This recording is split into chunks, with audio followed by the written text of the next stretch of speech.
Well, good. Good morning, people. It's a bright and shiny Monday morning.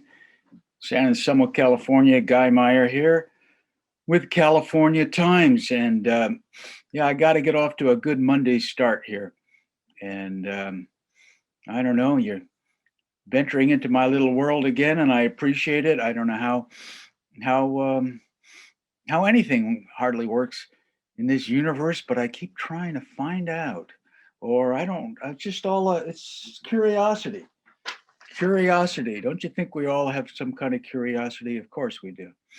And we look and we try to figure out what's new today and try to, how does this all synchronize with what we've been seeing, if we can even do that. And of course, if I could admit how ignorant I am about everything else, I suppose that would demonstrate my great wisdom. But yet I still feel like I'm on some kind of trail. And so I go forth with the guide trail. California Times. All right, we'll start with a little positive story here. Picture of monarch butterflies in my local newspaper. Monarch butterflies return to state after record decline. All right, so it says that California monarch butterflies have declined, according to this bit of information, by some 99%. These are part of the Western varieties of monarch butterflies. Says the U.S. in the eastern U.S. the monarch butterfly population has fallen by 80% since the mid 1990s. In the western monarch butterfly population, which is butterflies west of the Rockies, I'm not sure if that's defined by the continental divide or what, but has declined by more than 99% since the 1980s because of the destruction of their milkweed habitat. Anyways, it is fascinating, and I don't, says last year's count recorded fewer than 2,000 butterflies, and I'm sure they're not, and they know they're not counting, but that gives them a picture. And this year's official 3-week count is underway, and they're already finding 50,000. Anyway, that's good news, and I think that nature is resilient. And like, what if we all weren't doomed? I mean, what if we have to start thinking more like proactive or positive? Like, hey, we're going to get through this. What are the positive steps? What's going on? So I was reading a couple of books, but I just picked up my letter to my local town council, and I think it speaks to where my fuzzy brain, some days it's a little sharper than others, is that. So here I'm addressing council members in the year 2019 regarding a plan to improve things, which is really the whole nature of so much of the problem on the planet. We're also busy trying to improve things on behalf of this human organism, this massive human organism, 7 billion of us. We're all kind of a big one human thing. So regarding any grand designs, please do not mess with the natural beauty that exists. Let the entire plans be predicated on a policy of low impact. I mean, what if every town and community on the planet had that? It's like as your operating instructions. We do not need to pour any more concrete on any patch of ground, no matter how small it is, how small, if it is natural earth. Well, I'm not going to get too far with that mandate, but it's a suggestion to local communities to find out what your current human footprint is and commit yourselves to, rather than expanding it, to making it less. That is, every impervious surface, every asphalt tar roof and concrete and everywhere is not made worse year after year. And it can be done. Even roofs can have more trees planted around them so that the leaves absorb the carbon dioxide and keep the heat from bouncing off and just makes the world beautiful. If the removal of the buildings goes ahead, this little paragraph is based on an actual physical thing in the town of San Anselmo that's still going on, then look to see how simply fresh soil can be added, more small trees, a few benches, etc., etc. Restore the oasis, low impact, small human footprint. It's my letter to the editor.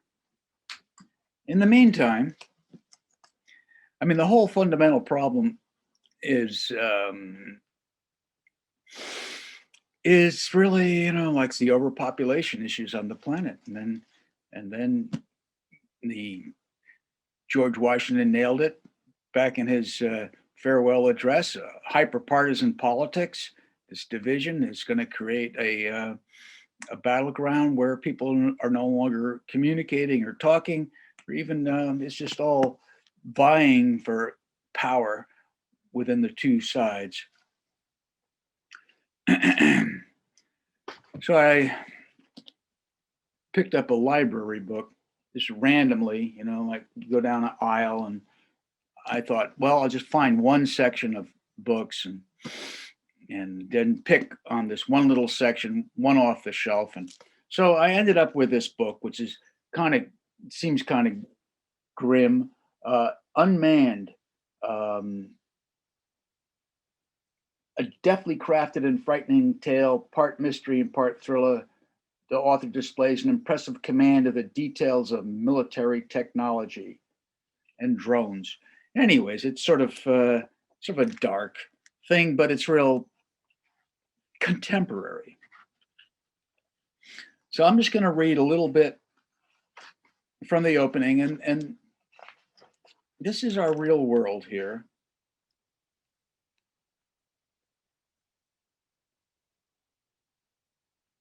On the video display, Captain Darwin Cole watches black crosshairs quiver on a mud rooftop.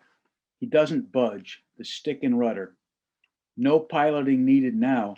All that matters is the missile, which Airman Zach Lewis guides by laser from a seat to Cole's immediate right. 10, 9, 8, 7, 6, 5, 4. On the screen, sudden movement. The door of the house opens and a girl appears at the threshold. On Cole's 18-inch monitor, she is only 3 inches high, but the afternoon sunlight paints her vividly. Red shawl, white pants, blue scarf. She looks young, 10 or 11, and for a disastrous second, she gazes straight at the lens before she darts left, disappearing from the screen just as two small boys run out the door behind her, sandals flopping. What the fuck, Cole says. Can you? Too late. Jack shoves the joystick any way, but it will take 2 seconds for his command to reach the missile across 7,000 miles of space and wiring, and by then the whole thing will be over. Cole is wide awake now, and in the panic flash of this final moment before the explosion, he is reminded that all his commands tonight have passed above the schools, rivers, farms, houses, malls, and highways of a sleeping America. Each twitch of his hand flings a signal of war across the nation's night owls as they make love, make a sandwich, make a mess of things, or click the remote. The signal then hurdles the Atlantic, Europe, and the Middle East before finally reaching the bright blue afternoon of eastern Afghanistan, where at this moment his MQ-1 Predator drone gazes down from 10,000 feet upon the stony valley. Cole hopes the girl is running fast, the boys too. 0, Zach announces. The main screen erupts. Anyways, dark, nasty, the background of the present.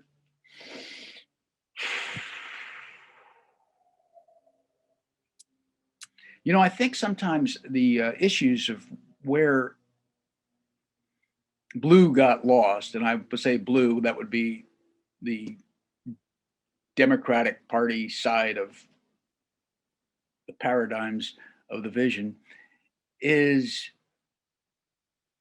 began to get lost in one, their embracement of the paradigm of us versus them, nasty Republicans as the eternal straw man that we must beat, and never, this we've settled for them being the enemy. Now I say we, I've kind of become some kind of newborn, still looking for a new party. The Tree Party still exists in my mind, but classic Abraham Lincoln, George Washington, Republican style thing, feel like it still exists. Now you got this book. This is one of the best books.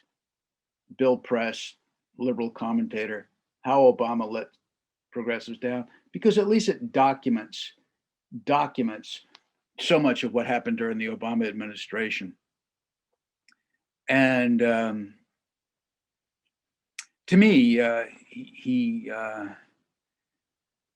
so thoroughly played in the game of power and the maintenance of the dark situation that Bush Jr. was what was he doing? Creating with the whole 911 thing. And Obama came along and gave it the rubber stamp of approval in the guise that he was some great reformer, but he was not a reformer at all. And I just want, it does bother me that he is worshipped so much, that the color of his skin made such a difference that people will scream racism if he's criticized and then give an extra element of worship just because of the color of his skin. The use of torture and drones were two Bush-initiated practices that progressives were confident would end with President Obama. How naive. Yes, torture disappeared as far as we know, although no one was ever held accountable. But under Obama, there were suddenly more drones on more lethal and questionably legal missions than ever before. President Obama's ban on torture theoretically eliminated extraordinary rendition to secret prisons run by torture-friendly countries. But since there were still enemy agents out there, Obama came up with another solution. In place of rounding up suspected terrorists and whisking them off to black sites to be waterboarded, the Obama administration simply assassinated them with drones wherever they happened to be instead. Quicker, cheaper, and simpler. You don't have to pay for secret prisons. You don't have to feed the prisoners or clean up their messy torture chambers. You don't have to send any more personnel to the Middle East, not even pilots. CIA agents can operate drones with a joystick from their stations on American soil, kill a few terrorist suspects, maybe even a few innocent civilians, and still get home in time for dinner with wife and kids.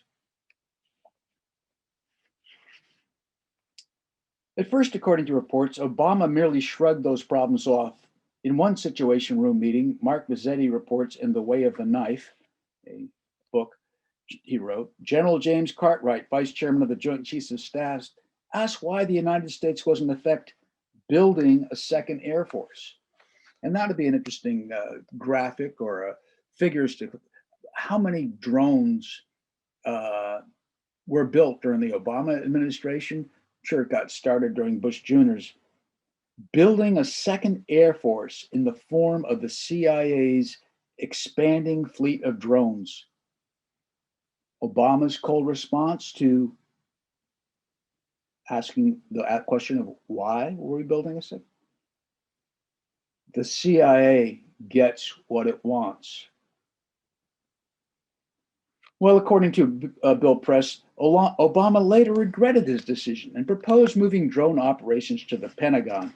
That was like in the 7th year of his administration, when suddenly he realized that he had to clean up his act. He was coming to a close, and his 2 years of deception, I would say, looked successful. People were still worshiping him, and he was getting done. And he had to, oh my God, am I going to turn this mess that I've been creating, over to somebody like Trump? I mean, wow, what if they had the power that I just used? The use of drones as killing machines escalated so dramatically under Obama that in special 2013 report commissioned by the Council on Foreign Relations, investigator Micah Zenko asked, "What is the difference between George W. Bush and Barack Obama on drones?" Zero, he said. Obama's pledge, the most transparent administration in history. And despite congressional pressure to issue an annual update, the Obama administration has steadfastly refused to divulge the number of people killed each year by drones, their identities, number of civilian casualties, or the legal rationale behind each strike. In a 2013 study, the United Nations reported 2,200 killed in Pakistan by drone strikes, including 400 civilians. On January 23, 2014, the fifth anniversary of the first drone strike under President Obama, the Bureau of Investigative Journalism reported that at least 2,400 people have been killed by drones under Obama. In Pakistan alone, they concluded between 416 and 951 civilians have been killed, including 168 to 200 children. Amnesty International, in its 2013 report, estimated 900 civilians have been killed by drones.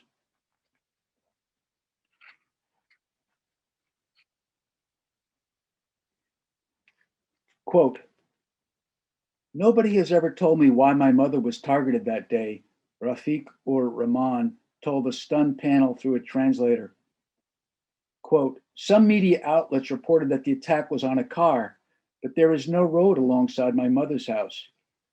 Others reported that the attack was on a house, but the missiles hit a nearby field, not a house. All of them reported that 3, 4, 5 militants were killed. Instead, he said only one person was killed that day. Not a militant, but my mother." Raymond testified that his mother was just one of dozens of people in his own tribe killed by drones over the years, including many women and children. Says, even the translator broke down and wept. How do I teach something like this? How do I explain that to myself? How do I reassure children that the drone will not come back? Anyways, we cleaned up Afghanistan. No, President Obama is still out there doing his high moral thing, his little dance. We do not kill our cattle the way the U.S. is killing humans in Waziristan with drones. The Obama administration refused to send a representative to the congressional hearing. What I'm reading was a congressional hearing that 5 Democrats put on, but the Obama administration did not acknowledge. A Pentagon spokesman would, in regard to the testimony, would say, "The drone campaign is conducted consistent with all applicable domestic and international law." September 11th, the Authority for the Use of Military Force, AUMF, that's the law that is still active in the year 2021. It started in 2001 after 9/11. It authorizes the use of military force, I guess, wherever somebody is deemed a threat to America.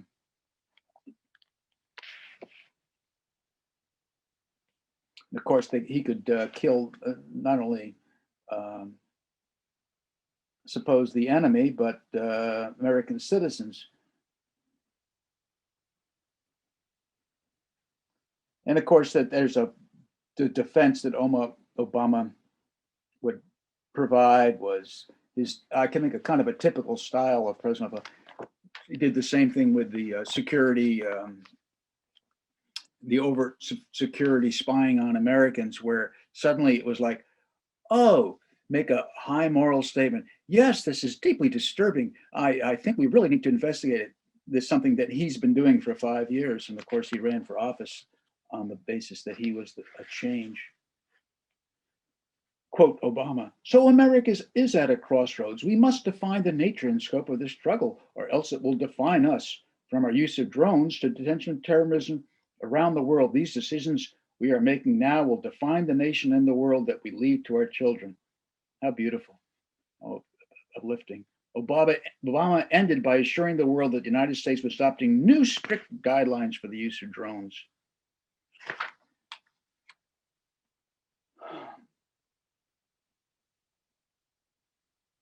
It was a good speech, parts which could have been written by the ACLU, but it didn't make much difference in Obama's actions. A year later, little had changed in the US deployment of drones.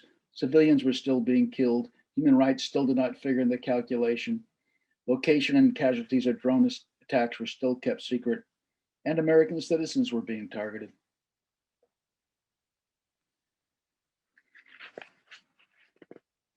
I just want this to be, I hope that somebody is listening to this who still lived in the bubble of blue worship and President Obama worship. So I lost that almost immediately with his run, but then I'm a very skeptical person.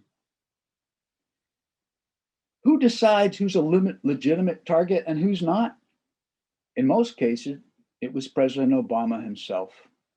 As reported by the New York Times and other publications, for some time, Obama met every Tuesday in the Situation Room on what aides soon dubbed Terror Tuesday to review and approve nominations for drone attacks. That offered up, noted the Times, the unbelievable scenario of a liberal law professor who campaigned against the Iraq war and torture and then insisted on approving every new name on an expanding kill list, poring over terrorist suspects' biographies on what one official called the macabre baseball cards of an unconventional war. When a rare opportunity for a drone strike at a top terrorist arises, but his family is with him, it is the president who has reserved to himself the final moral calculation.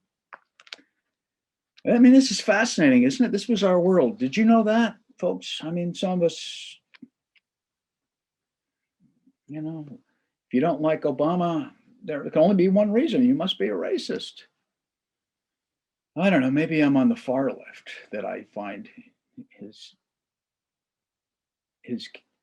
years in office is absolutely disgraceful. But shades of George W. Bush, who kept a list of 24 senior terrorist suspects in the Oval Office and drew an X over their photographs when they've been eliminated, et cetera, et cetera. Practice is unbelievably contrary to the Constitution. And what would we have done, if some other nation was killing off their enemies in a foreign country by drone attacks?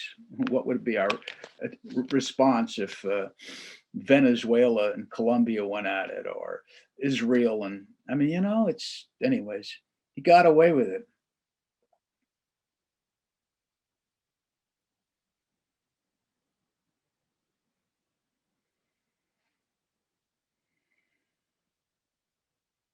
And so it brings us really to, I don't know why the unmanned thing, the drones, God, the security state that lives to this day. And you can talk about Trump, but I think I Googled it. I didn't arm myself with the facts now, but the amount of terror drone strikes in the 4 years of the Trump administration was quite a bit less than the Obama administration. I don't think President Trump himself took it upon himself to be the deciding force on that. Yeah, there was one more that I wanted to throw in here. One more thing on this little book that I think people should know, should think about. In August 2009, CIA Director Leon Panetta informed the president they had an opportunity to take out Batullah Masood, leader of the Pakistan Taliban. Doing so, however, meant the near certainty of innocent civilians being killed also, because he was with his wife at a family gathering at his in-laws' home. Nevertheless, Obama gave the order. Masood was killed along with his wife and possibly other family members. Very tragic indeed, you could say. But according to a report by the human rights group Reprieve, that was the 7th attempt to kill Masood by drone. All 7 together resulted in 164 deaths.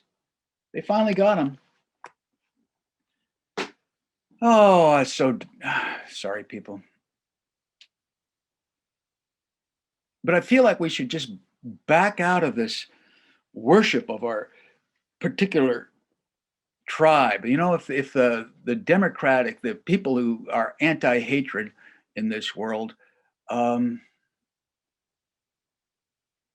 can imagine, like, they could probably, if we were invaded by a group of reptiles from the planet, say from Titan, well, a nice little, no, they wouldn't be reptiles on Titan. I don't know, some moon around Neptune. And I'm sure we could just talk to them, right? Find out what we have in common. But between the right and the left, particularly by the progressive blue, all we got is fear, and because of that, easily manipulated. And the security state in America and the security state has control right now, right now, and they're aiming their weapons of espionage, and all their focus is no longer so much on terrorists, but now it's all about domestic people, people who disagree with the state.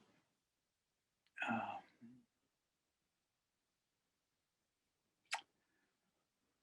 Whew, beautiful world.